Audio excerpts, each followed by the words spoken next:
Hello, everybody, and welcome to this webinar. And thank you very much for joining us today. My name is Lindsay Cottrell from the Conflict and Environment Observatory, and I'm delighted to see so many of you here for the launch of the Greenfield Tool Mine Action for Mine Action Field Activities. Firstly, I'd like to thank the UK government for the UK International Development Funding, which has supported this work and the Greenfield tool release, as well as to the government of Norway, who also provided initial funding to develop the tool internally within Norwegian People Aid. So next slide, please, Jay. So here is the plan for the next hour and a bit. As an introduction to the tool, we're going to give it a brief overview, and then we're going to go through a bit more detail about the key steps 1 and 2. We're also going to have a look at the open source data and the open source application that was been developed as part of supporting the Greenfield tool use. And then, even though it wasn't part of the Greenfield tool itself, we're also going to hear about environmental reporting indicators, which have been drawn up as part of this project. And then hopefully at the end, we are also going to cover your questions and answers. And the audience is muted, but of course, please use the panel, the chat question function at the bottom rather than the chat for your questions to the panel. So next slide, please, Jay. So as you can see, there's a few of us here today. We are just hopefully still waiting for FCDO to join us because we just had a problem with signing in. So we might have to switch the order a little bit.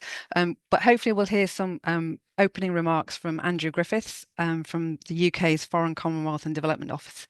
And then I'm going to hand over to Axel Steen Nilsson, who's the Director of Mine Action and Disarmament at NPA.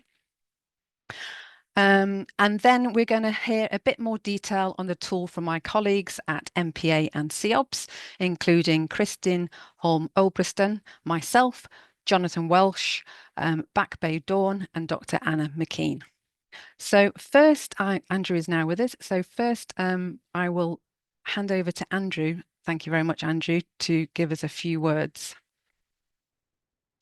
Hi, many thanks. Can you hear me? We can, Andrew. Yes. Hi, I'm not sure if you can see me. I'm not sure if I've managed to get the video on. Am I just a disembodied voice, or can people see me as well? We can see your keyboard. Oh, lovely. Now that probably means I'm doing the wrong thing. Let's try that. Is that any better? Perfect. Yeah. Hey, well, steady.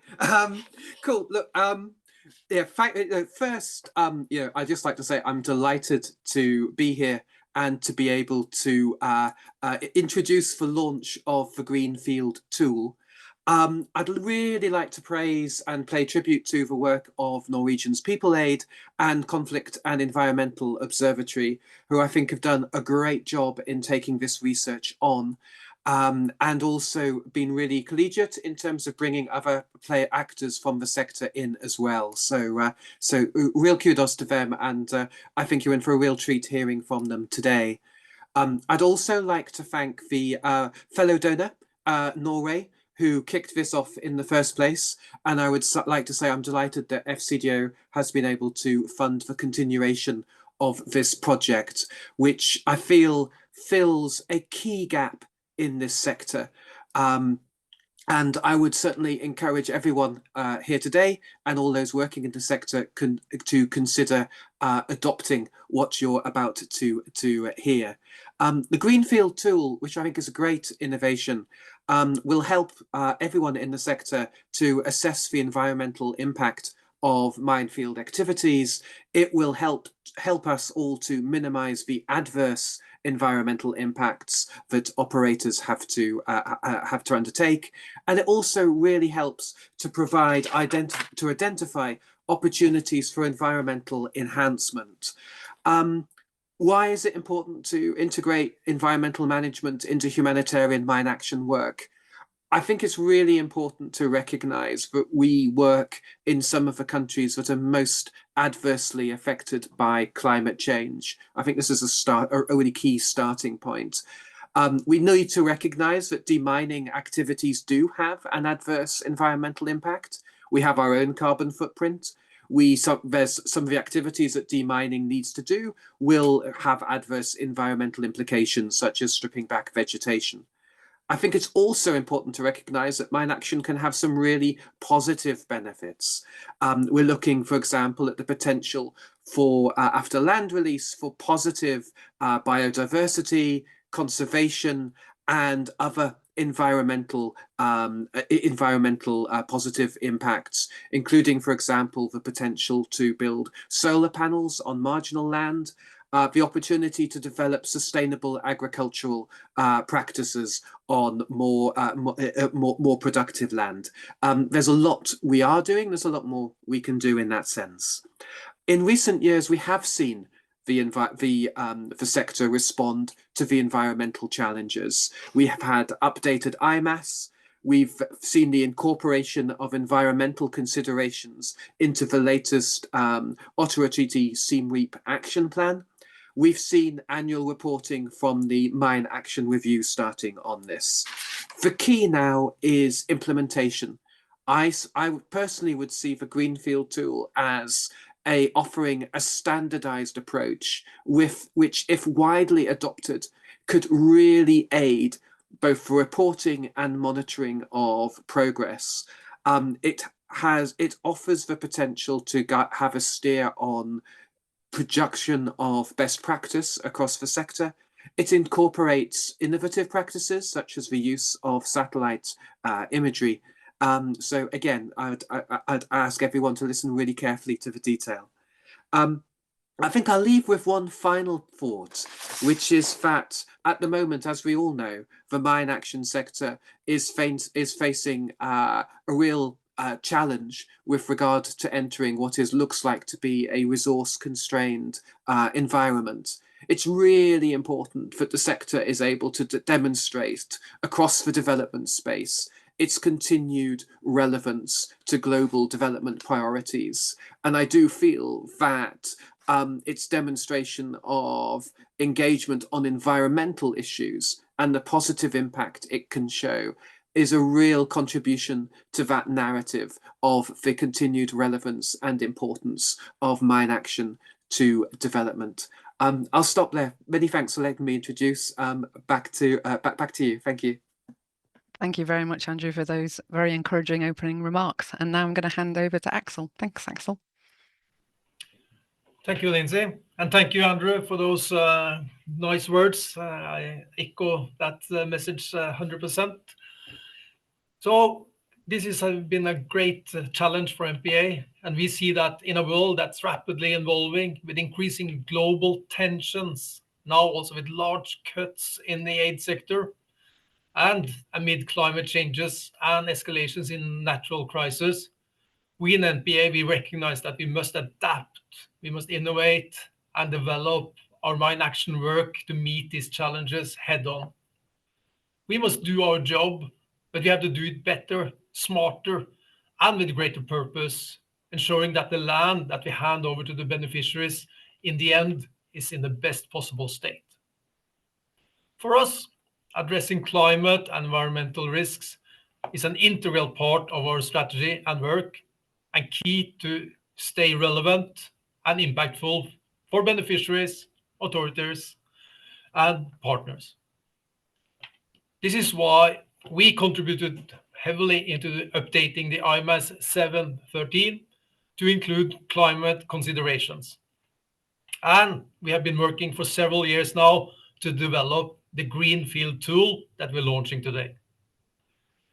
The tool itself has been developed based upon a collaboration between NPA and our environmental expert friends in CEOBS, our great partner in this work, and we need more partnerships like this across the sector in the years to come. We're very excited to share the Greenfield tool with all of you today, offering a standardized approach to managing environmental risks. And we are very grateful to our donors, UK and Norway, that have encouraged and support development of this tool. And this will help to innovate and improve the sector in the years to come. As we implement the Greenfield tool within NPA in 2025, We know there's much to learn, and we recognize that it will be a challenge to implement, and it's going to be, a lot of work for staff and programs. But still, we hope that we are going to do it in a great way, and we hope that many others will join us in adopting the tool, and that it will lead to new collaborations across different sectors. Right now, the most important thing is that we start. I firmly believe the Greenfield tool will have a lasting impact, not just on mine action work, but also within a wider community and in other sectors. Thank you very much. Thank you very much, Axel. And now I'm going to hand over to Kristin. Thanks, Kristin. Thank you. Next slide, please.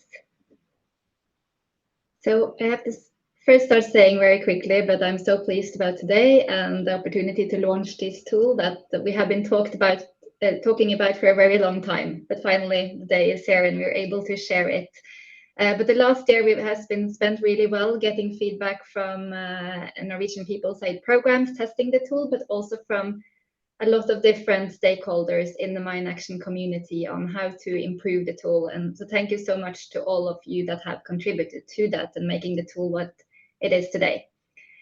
And as been stated already today, we have to look at now how we can integrate climate and environment considerations into the mine action work to deliver better outcomes. And we have the updated IMAS 713 that sets clear requirements for all stakeholders and programs on how to implement measures to minimize the harm from to the environment during our work, and where possible also contribute to enhancing environmental resilience. Next slide, please. So this is where the Greenfield tool comes in. The tool is designed to improve the quality and accountability and help us to identify and address key environmental issues in mine action.